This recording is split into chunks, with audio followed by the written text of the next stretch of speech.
as coisas nossas. Eu estou convencida, neste momento, meu presidente, caros senadores, senadoras, nossos telespectadores da TV Senado, ouvintes da Rádio Senado, de que nós não vamos mudar aquilo que é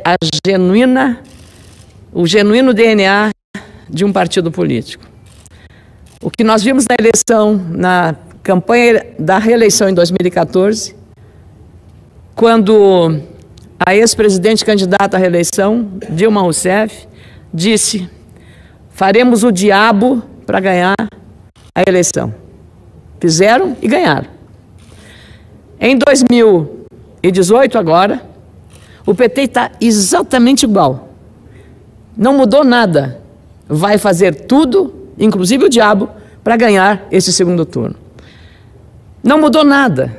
Até porque o candidato escolhido e ungido por Lula, que está preso na penitenciária em Curitiba, que até os últimos debates no primeiro turno apareceu muitas vezes em muitas entrevistas com uma camiseta vermelha, Lula livre, tirou a camiseta e vestiu um arrumadinho terno e gravata, para se colocar como um candidato à presidência da República, não mais o militante político que ia ouvir todos os conselhos, todas as orientações lá em Curitiba. Como agora o discurso é outro, e aí me valho de uma preciosa referência de um grande, o chanceler de ferro da Alemanha, no século XIX, Otto von Bismarck, e que foi mencionado pelo meu amigo, que eu respeito muito, Antônio Delfim Neto, num artigo escrito pela Folha de São Paulo no dia 26 do mês de setembro, em que ele abre a frase desse artigo dizendo e lembrando o grande, nobre e grande chanceler e diplomata alemão do século XIX, Otto von Bismarck, que disse o seguinte: o grande Bismarck, com a sua sabedoria animal, afirmou que nunca se mente tanto depois de uma caçada, depois de uma guerra ou antes de uma eleição. Essa frase memorável sintetiza o que está acontecendo agora com o Partido dos Trabalhadores. Que o candidato, que foi escolhido por Lula, usa das mesmas teses, muda todo o figurino, externo e interno. Externo é a roupa, externo é o seu jeitinho de lobo vestido de cordeiro, e faz um discurso de jovem moderno, buscando a conciliação nacional. Mas aquela mesma genética que há 13 anos sempre se considerou um partido melhor que todos os outros, nós e eles. A genética continua a mesma, e a vontade de vencer a qualquer preço, mesmo fazendo o diabo, é também a mesma. Eles esconderam o Lula, ninguém mais vai lá ver o Lula. Por quê? Porque o Lula disse que não é para ir lá. O Lula está mandando tudo, vai ser ele, se chegar à presidência, quem vai comandar o país. Já estavam até circulando que se Dilma ganhar seria presidente do Senado. Ela não chegou nem terceiro, quarto lugar em Minas Gerais. Porque não foi só o impeachment aqui que ela submeteu ao seu julgamento. O impeachment foi aqui dentro da Constituição, da regra constitucional, que nós estamos aqui combatendo pelo crime cometido. E também pelos erros políticos cometidos, crime de responsabilidade. Agora, o julgamento foi do povo de Minas Gerais.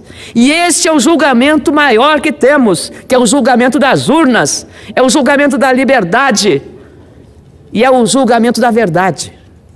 E olha, dizem o que a gente lê, que foi a mais cara campanha eleitoral do Partido dos Trabalhadores e de todas elas. Talvez fugindo da regra até do financiamento público de campanha. Porque dinheiro o partido teve e sempre terá para financiar as suas campanhas.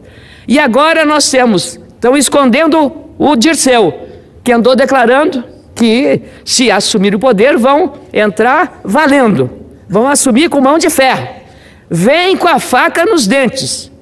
E o próprio candidato disse, numa entrevista, que uma das primeiras iniciativas seria levar o Lula para sua posse no Palácio do Planalto. Ele não pode fazer isso sem autorização do Poder Judiciário. E se ele se arvora desse direito, está suprimindo o sistema constitucional brasileiro, está desafiando a justiça. Mas agora não. Não vai mais em Curitiba. Já está se mostrando um outro candidato, buscando as igrejas, buscando os evangélicos, buscando os padres, as lideranças religiosas, buscando o diálogo, que nunca tiveram. E dizendo e não reconhecendo os graves erros que cometeram de 13 milhões de desempregados, arrasando a economia brasileira. Por que que aqui tivemos que votar a PEC do teto? Porque tivemos gosto de votar a PEC do teto? Não. Foi para botar um freio na gastança que Dilma fez de maneira absolutamente irresponsável, levando esse país a um caos econômico, financeiro e social também. Quem se dizia representante dos trabalhadores não poderia ter deixado como herança esse passivo social do desemprego gerado por uma administração absolutamente irresponsável, perdulária, botando dinheiro onde não devia, simplesmente porque nenhum dos projetos tinha planejamento.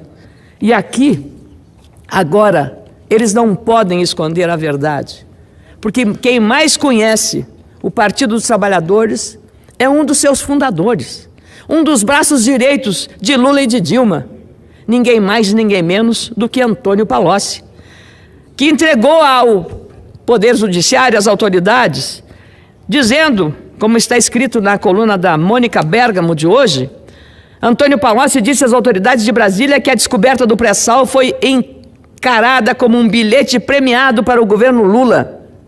O delírio do pré-sal, escreveu ela, passou a permear as ações do governo, ações do Congresso Nacional, ações de governadores e prefeitos pelos royalties, em cima de um dinheiro que estava a 7.000 metros de profundidade, disse ele, segundo o relatório da Polícia Federal. Os documentos estão na apelação do ex-ministro envolvendo crimes de corrupção e lavagem de dinheiro envolvendo sondas da Petrobras, o chamado Petrolão, e perderam o sigilo nesta quarta-feira. O ex-ministro Palocci, que conhece profundamente as entranhas do Partido dos Trabalhadores, que quer voltar ao poder, fazendo o diabo para ganhar as eleições, como disse Dilma, os contratos gerariam 25 bilhões de reais, que poderiam ser foco para propinas para o partido. Segundo ele, o montante representaria o financiamento de 4 ou 5 campanhas para presidente. Mais ainda, o Antagonista, que é um site muito hoje seguido pelo grau de boas informações que tem, o Antagonista publica hoje aquilo que a defesa de Palocci encaminhou ao Ministério Público exatamente para fundamentar o benefício da colaboração ou delação premiada do ponto de vista do seu instituto. Para ter esses benefícios, ele tem que ter as provas materiais, não só as provas testemunhais ou verbais. E ele, nessa série de documentos aqui, olha, publica 1, 2, 3 páginas aqui, estão todas elas, 4 páginas, publicadas hoje pelo Antagonista, mostrando tudo que Palocci tem na mão como prova material para mostrar ao Ministério Público e ao Poder Judiciário tudo que foi feito nesse sistema do Petrolão que resultou na Lava Jato. Mas o que eu mais temo, presidente, o que eu mais temo, por ter aqui acompanhado todo o desenvolvimento daquilo que o Brasil e o mundo enxergaram o nosso país de maneira diferente. Nós somos vistos no mundo lá fora, o país da corrupção. A ficção, as novelas, os filmes americanos,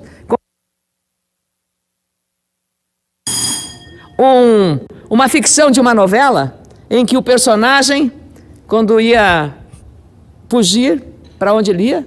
Para o Rio de Janeiro. Nós éramos o paraíso da corrupção. A Lava Jato veio aos poucos mudar este conceito. E da forma como este partido quer chegar ao poder, tirando Lula da cadeia à força, o Ministério Público vai sofrer as consequências, porque todos estão dizendo que esse julgamento, e Palocci está trazendo as provas, que esse julgamento é um golpe contra Lula. Quando eles vão se dar conta da realidade? Quando eles vão encarar a verdade dos fatos, do que aconteceu com o Mensalão, com o Petrolão? No Mensalão, o Lula tinha o efeito Tefal, nada pegava.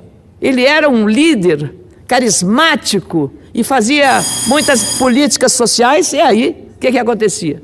Nada pegava, nada. Nem aquilo que o Duda Mendonça, o publicitário da campanha, disse do dinheiro que mandou para o exterior, Caixa 2, nada pegava.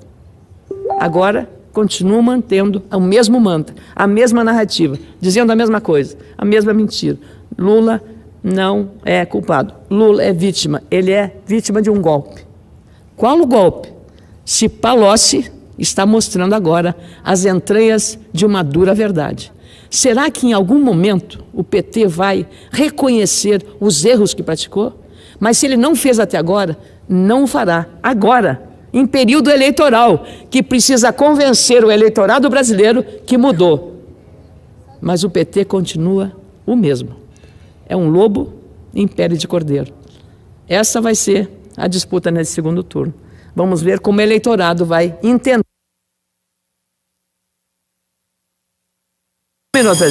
Como é que o eleitor vai interpretar essa mudança tão radical de comportamento do candidato de uma hora para outra? Simplesmente para conquistar a confiança do eleitorado brasileiro. Mas o eleitorado brasileiro, no dia 7 de outubro, mostrou claramente que está disposto a mudar o país, a reafirmar o combate à corrupção, reafirmar a valorização da Lava Jato e das suas instituições. Felizmente, isso é uma disputa, e que essa disputa seja o reflexo da verdade do povo brasileiro. Mas não vamos mais aguentar mentiras caladas. Muito obrigado, presidente.